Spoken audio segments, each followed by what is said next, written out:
Good afternoon.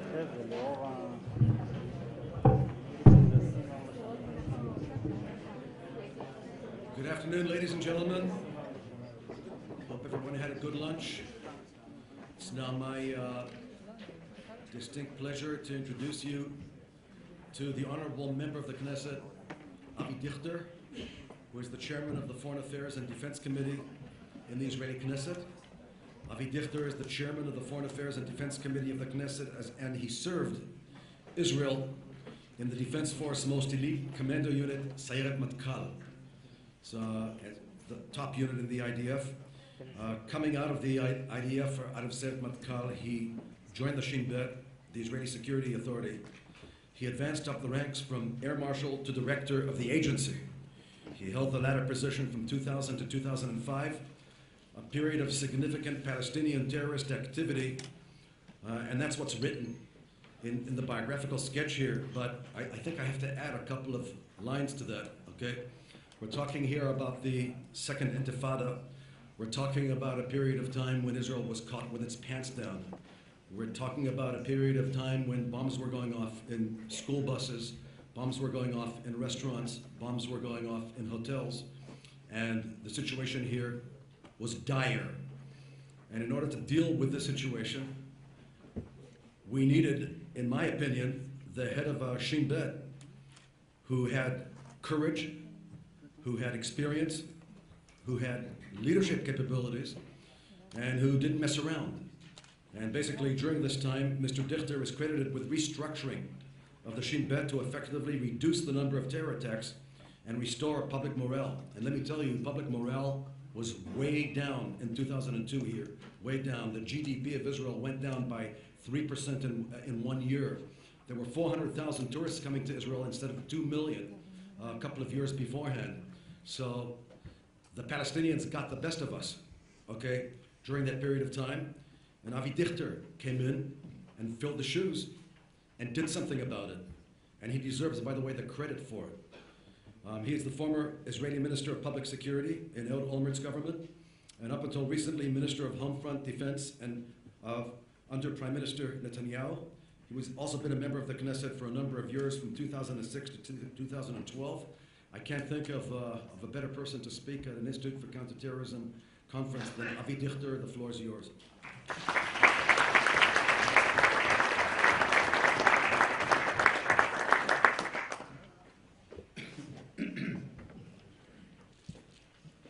Well, shalom everybody.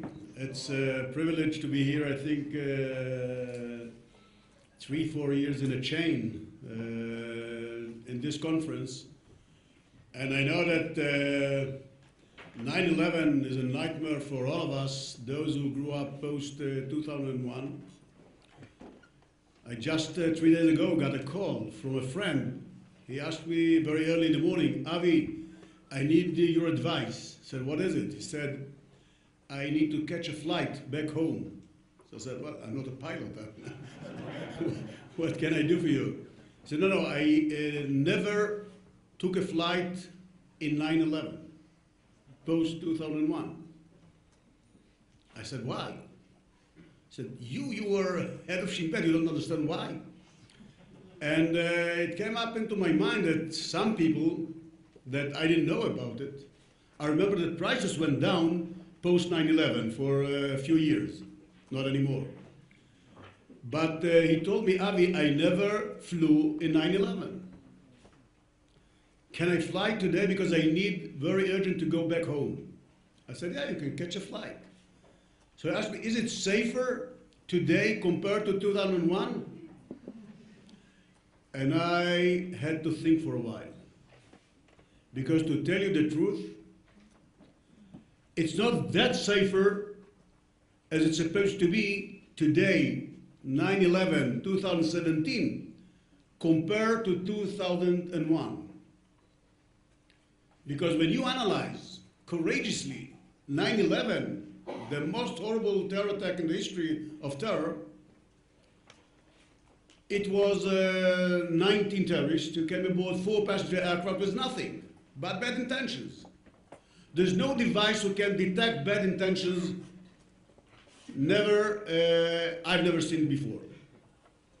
You have the polygraph machine that's supposed to detect bad intentions, so it takes one person, it takes 1 day, and I'm not sure about the results.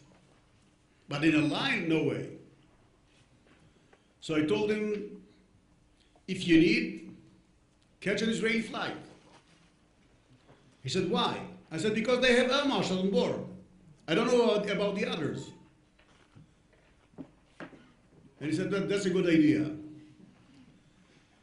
And I told him there to catch an Israeli flight because we have air marshals since 1968. The first Israeli flight was hijacked to Algeria by Palestinian terrorists. Since then, we have air marshals. To be honest, I started my career in 1974. Wow, it's 43 years ago, as an air marshal. I remember my trainer was an American guy. Some people maybe remember him, Dave Beckerman. He was a machine gunner, but a professional. And he put a sign above the entrance to our training center, not far from here, and it said something that said by the legendary Samuel Colt: fear no man, no matter size, count on me, I'll equalize. And it is so true. Had we have one air marshal on each plane in 9/11, no 9/11. 19 bodies of 19 terrorists, and that's it. And when I told him to catch an Israeli flight, I told it because I know exactly the differences. But September is a very significant month in our region or in the history of terror. We all remember Black September in 1970. But in 1993, September 13, a peace treaty was signed between Israel and the Palestinians in order to achieve one main goal: to stop violence from the Palestinian terrorists toward Israelis or toward the land of Israel. And when Yasser Arafat at that time spoke about a brave people accord or a brave people peace, it was one issue. But at the same time, when he had to fight against terrorists, he was fearful. He was full of fear to do that. When the commander of the elite unit, the Palestinian elite unit of the police, like in Israel it's the commander of the Yamam, in the States it's the commander of the Delta Force. When he was killed by terrorists of Hamas in October 2002, he was the commander of the elite unit. He drove his car from the middle of the Gaza Strip to Gaza City. He was blocked by a checkpoint of policemen. He opened his window, said, "Marhaba ya jama'a, marhaba, nice to meet you." And they asked him, "You are?" He said, "Yeah, I'm Rajah Abu Dichter. I'm the commander of the elite unit." So they opened fire, killed him, and put his car in flames. When the commanders of the security apparatuses, the Palestinian security apparatuses, contacted Yasser Arafat and told him, if we are not going to fight from today on Hamas, we are going to lose the Palestinian Authority. And he said, no, it has nothing to do between Hamas and Palestinian Authority. It's a private clash between Ahmad ad-Din Agel, a terrorist from Hamas, that his name was well known to them, same as to us, and Rajah Abu Dichter, the commander, was killed. So I decided to open with this point because we are trying to analyze how to fight terrorism, how to fight ISIS, how to fight Hamas, how to fight Hezbollah, and how to fight the Palestinian Islamic Jihad. But when we are looking backward to the most significant accord that was signed in our region between Israel and the Palestinians, at that time the PLO, we expected, the United States expected, the European countries expected, and the Arab countries expected, that is going to bring a ceasefire and a cessation of violence between Palestinians and Israelis. And if someone wants to behave different, he's going to be the target to be killed, arrested, or put in jail and brought to justice by the Palestinian Authority. But 23 years after, we must confess, Oslo Accord failed. We don't have any other agreement. But Oslo Accord failed to supply those advantages. We are today threatened, Israel. We are threatened by Palestinian terrorists more than you were prior to September 1993. Because we thought that we are going to sign an agreement with one Palestinian Authority in Gaza Strip and the West Bank that has one law and one gun for eternal security. Today, 23 years after, or practically it's 10 years ago, when we have two Palestinian entities, one under Mahmoud Abbas in Ramallah, and another entity under Hamas in Gaza Strip, since June of 2007. Mahmoud Abbas, the president, listen to that, Mahmoud Abbas, the president of the Palestinian Authority, last time he visited Gaza Strip, where 40% of his population live, was almost 11 years ago. Can you imagine in your country a prime minister, a minister, a president who is in power for 10 years without visiting his country? So it means that before we are trying to confront terrorists, we have to decide, what is a terrorist? Who is a terrorist? Is the definition that we are defining a terrorist, and I'm sure that here Boaz Galor and his team and you all will define the same way that I define a terrorist. But it seems that it works different when we come to our partners or to our neighbors. 3 examples. In 1970, just weeks before Black September, 5 passenger aircraft were hijacked above Europe. It was TWA, Swissair, and 2 others. 4 of them were taken to Jordan, were brought to Zarqa airport, and exploded after the passengers evacuated the planes. The 5th plane was allowed. 2 terrorists, male and female, hijacked the plane. The male with a pistol and a hand grenade, and the female with 2 hand grenades. They started to hijack the plane 20 minutes after takeoff from Amsterdam to New York. At that time we had flights from Ben Gurion to Amsterdam, from Amsterdam to New York. And they were about to take control of the plane. They didn't take into account that there are air marshals. And the air marshal opened fire, killed the terrorist, and the female handed over to him the 2 hand grenades with no safe. The female is named Layla Khaled. Layla Khaled is a hero at the Palestinian Authority. Try to imagine, and we need a lot of imagination during this session to understand what's going on. Try to imagine that we are now not in IDC, but in a passenger aircraft taking off from Amsterdam to New York, and the plane is hijacked, and thank God there was an air marshal who killed the terrorist and detained the female terrorist. And the female terrorist who hijacked our plane becomes a hero. She was released later on by the British authorities a few months later.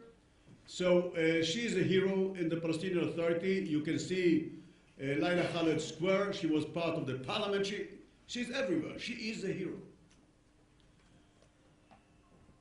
A few years later, In 1978, a group of terrorists landed in the Israeli coast, hijacked a bus. Now another time, imagine that we are the passengers in this bus. 35 people in the bus were killed by the terrorists.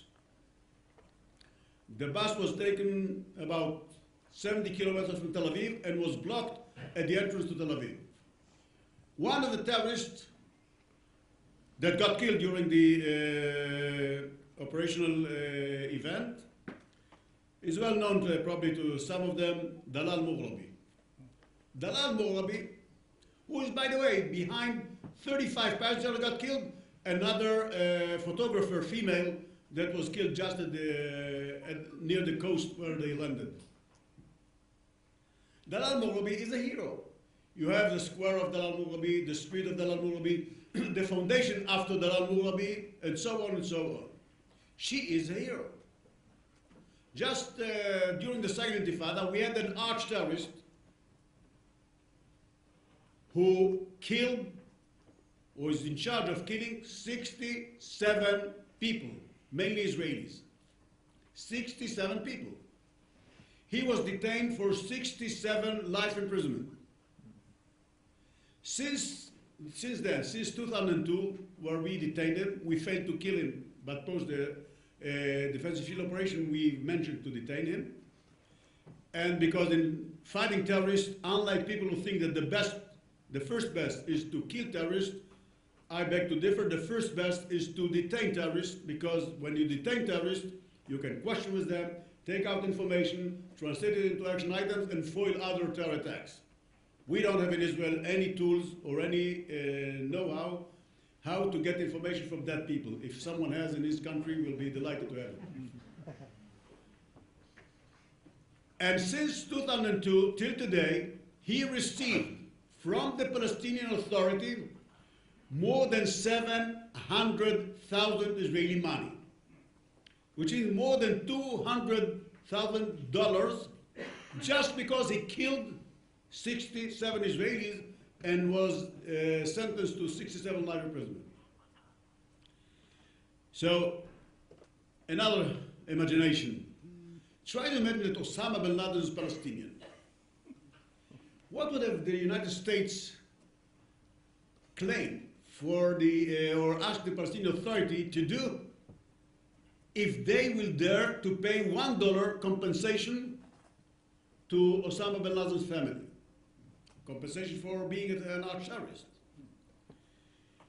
So when we deal with organizations, well, maybe with countries, we know Iraq used to be a state of terror. Wadi'a Haddad was under Saddam Hussein's influence, and some other arch leaders from the Palestinian terror organizations. Today we have Iran as a state of terror by all means. Hezbollah, Hamas, Palestinian Islamic Jihad, Houthis in Iraq. And it means that, tell me who are your heroes, I'll tell you what's the possibility to proceed with the peace process. So it's one of the most significant obstacles why the peace process between Israel and the Palestinian Authority is stuck. Because if their heroes are our terrorists, there's no way to go forward.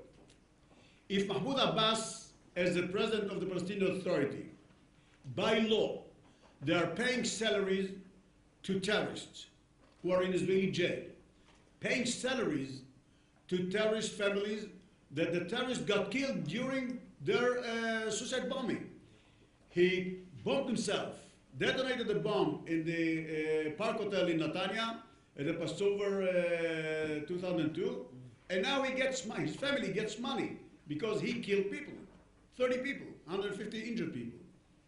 He stabbed with a knife. Someone recently, the soldier killed him, and he's a hero. He's not a terrorist. So the definition, in my eyes, if you send someone to hijack a plane, a passenger aircraft, with people on it, you are a terrorist.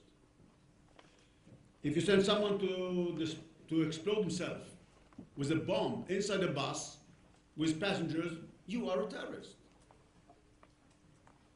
And if you pay money to terrorists who are in jail because they were sentenced after being detained and by judge in a democratic country were sentenced to jail for several years of life imprisonment, they cannot be heroes. They must be terrorists. And if you supply them and support them with money, so you are a terrorist organization or terrorist supporter. Now it's not just someone theoretically. We have examples. You know, I remember I was head of Shin Bet. One of my counterparts, because at the Palestinian system they have 6 commanders of security apparatuses. 3 in the West Bank, 3 in the Gaza Strip, and they don't have one above both. I mean, Arafat was the commander of all 6. When he used to go to meetings, they used to call them, the Americans and the Egyptians, they used to call them the 6 packs, because they used to come 6 commanders. And one of them, well known by his name, Tawfiq Tirawi, he's today right hand of Mahmoud Abbas. He was in charge of the general intelligence in the West Bank. And when he, like many others, when he understood that the Second Intifada might be a huge victory for the Palestinian terrorists, so he moved his security apparatus, the general intelligence, from being a counter-terrorism apparatus to be a terrorist apparatus. When Marwan Barghouti was in jail, sentenced to 5 life imprisonment plus 40 years, he's a candidate. They see him as a candidate. Unfortunately, we have some Israelis who see him as a candidate to lead the Palestinian Authority. Now this man, he failed to be elected to the position of the Secretary General of the Fatah movement in the West Bank. He lost it somewhere in May 2000. The one who won the election was Hussein al-Sheikh, now he's a key leader at the Palestinian Authority. But he didn't hand it over to the one who succeeded. You know, it's a Palestinian procedure, it takes time, a few months, and then the Second Intifada broke out, and he decided that the best way to be back in the eyes or in the mind of Palestinian people is to be back in terror. He was a terrorist, he was sentenced to life imprisonment, he was released in a deal, went to Jordan, and then he came back post the Oslo Agreement, and he was a peace lover. He was very, very strongly connected with many Israelis, Shalom Achshav and some others, and he was a really peace lover. But when he understood that his career is dependent whether he's going to be a terrorist or not, so he moved to be a terrorist.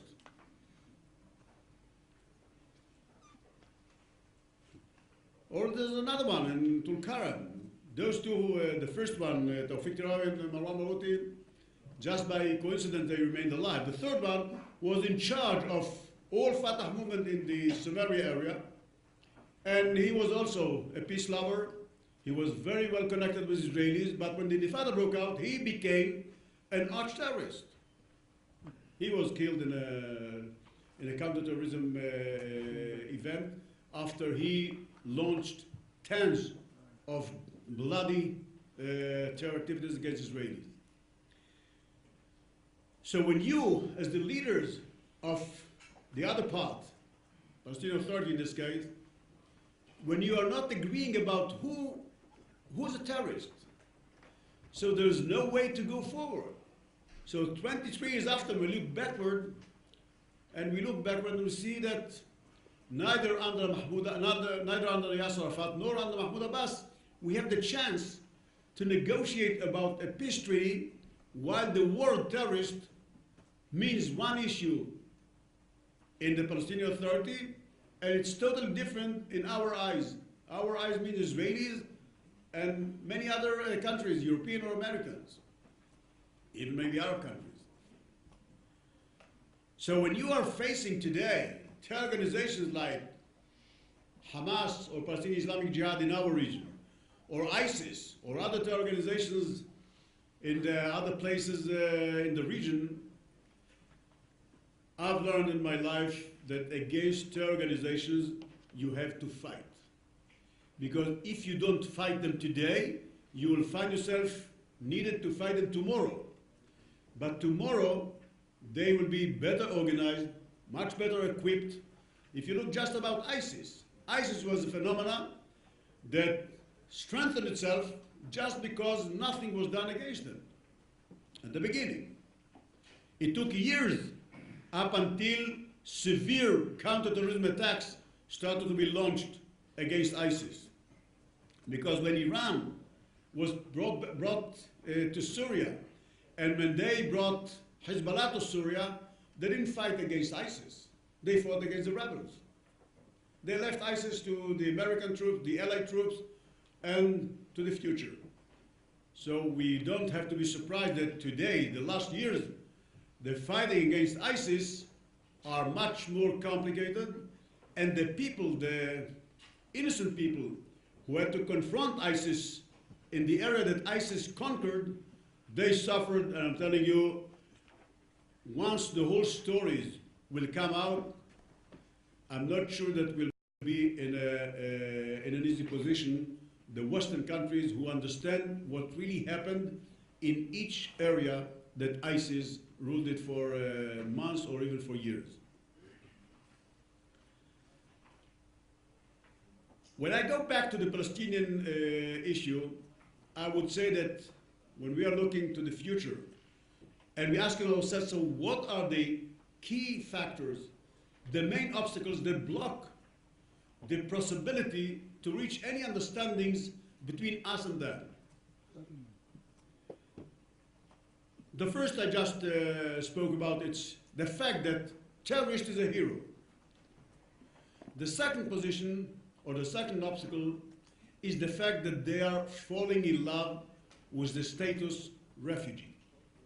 I don't know how many of you are familiar with the details, the true details about refugees amongst the Palestinians.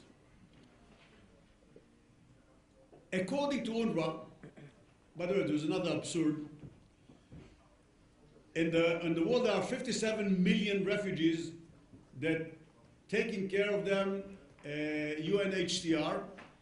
It's an organization who takes care of 57 million refugees worldwide with 10,000 employees. The Palestinian refugees are a bit more than 5 million refugees. UNRWA, that was established in 1949, just post our independence war, UNRWA takes care of 5 million refugees. And those 5 million refugees, if 57 are being taken care of by 10,000 employees, so 5 million should be taken care of with 1,000. Practically, there are 30,000 employees in UNRWA in 2016. Now, 50% of the people, the Palestinians who live in Gaza Strip and refugee camp, 50% defined officially by UNRWA as refugees. In Gaza Strip, it's even worse. In Gaza Strip, 71% of the Gazans are defined today officially by UNRWA refugees. In Gaza Strip, we have 8 refugee camps, were established in 1950. The first survey by UNRWA in 1950 showed 170,000 refugees in those 8 refugee camps. Today, the same 8 refugee camps with 520,000 refugees. Because the definition of a refugee by the United Nations is an endless definition. I mean, those who lived in Israel between 46 to 48, they and their kids and their grandkids and great-grandkids and so on, it's an endless definition. We are not going to finish, and they don't have any interest. Why to stop it? If you get money, free education, free health care. They get jobs very easily to work with UNRWA. Practically, UNRWA today is in Gaza Strip. They have close to 10,000 employees.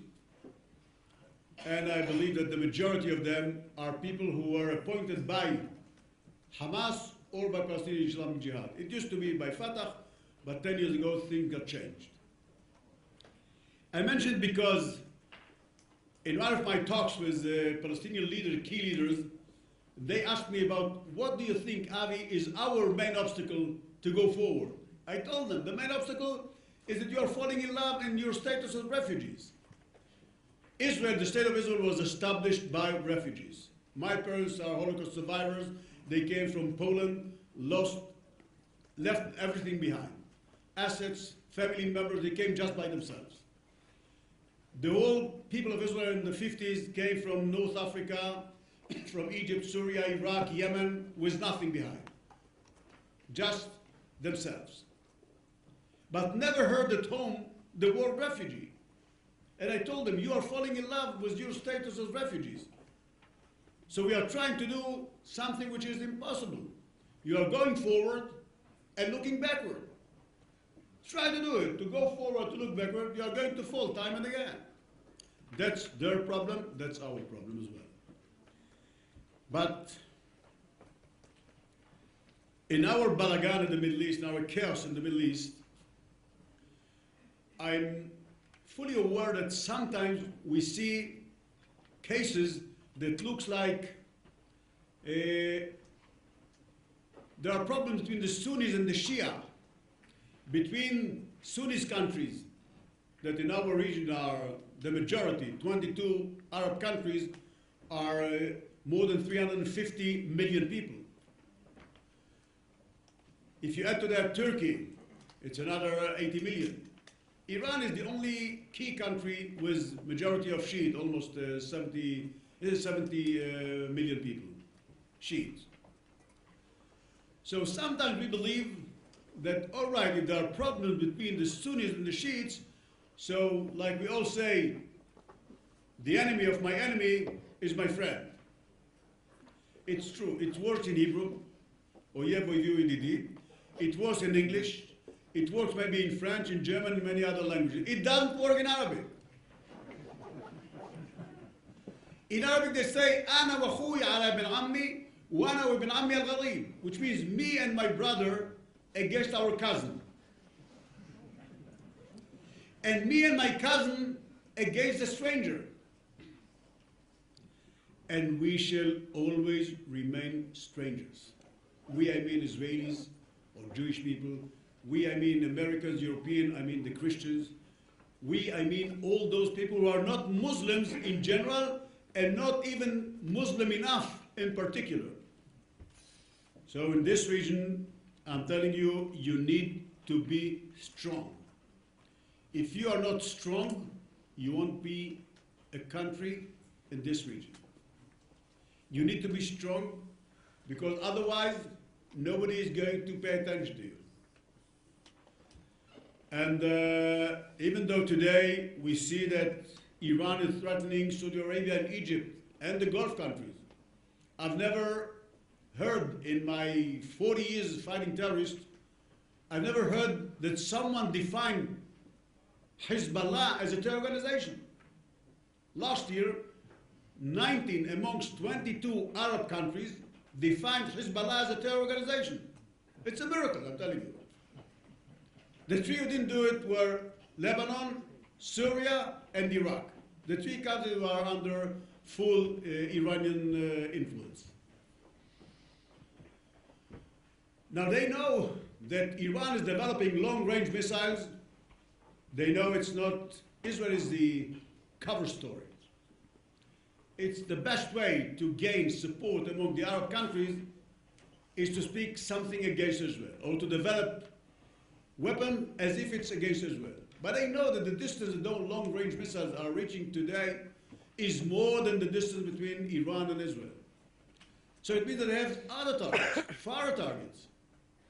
And they're not stupid, neither Egypt nor Saudi Arabia. They see how it works. When Iran is building the northern corridor, Iran, Iraq, Syria, Lebanon, and they start to build the southern corridor, Iran, Yemen, by the Houthis. In Yemen, the Houthis, they're Shiites, well, Houthis are Shiites, are almost a third of the population of the 25 million people. And then they will have to add Oman, the second country in south of Saudi Arabia, and the southern corridor is done. So they are not stupid, neither Egypt nor Saudi Arabia, nor the Gulf countries, to understand that Iran has a vision. It's a vision, not a dream.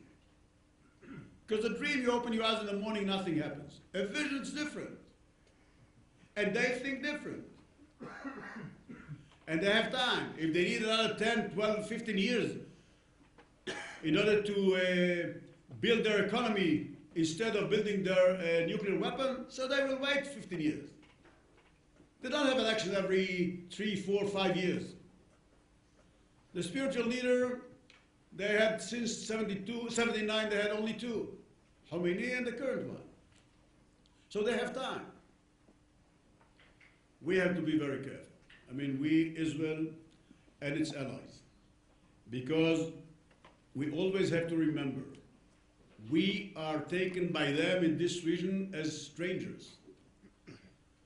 And strangers in this region has to be strong. They have to be equipped with extra power, or if I may say, power strangers. I don't know if it worked. And I hope that from one conference to another, we should understand more and more that behind the screen, and it becomes more and more on the stage, we can see the main player, the strategical player in this region, who is non-Sunnis, he is Shiite, is playing a very, very dangerous role. And we, Israel, we live here. We don't have any other option. We have to make sure that we are not going to increase the threat against Israel. When I'm speaking about other countries who are interested in what's going on here, we have to be very careful not to make any mistakes here in this region. Because to make mistakes here in this region means to disappear. So we don't have any intention to disappear. And this conference is going to continue with the arch-terrorists who are running it here in a very sophisticated way.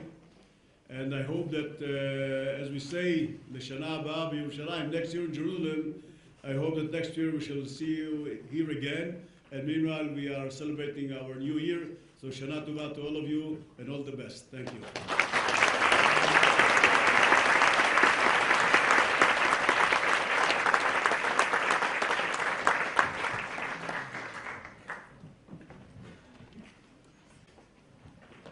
Thank you, Avi, for your sobering and focused remarks. Now you understand why we needed him as the head of the Shin Bet during the Second Intifada to get us out of this balagan. Thanks for describing the neighborhood that we live in case we didn't realize it. And thank you for telling us what you really think, okay, which I think is very important. And yeah, we're not going to disappear. And Avi, I think this is your 5th conference in a row, so you're like a veteran. It's just like when we were in the paratroopers, we used to get a red background if we jumped in combat. So you deserve the red background on the wings. And now, folks, we're going to be doing a simulation. And the simulation is going to take place in room A318. It's about the future of ISIS.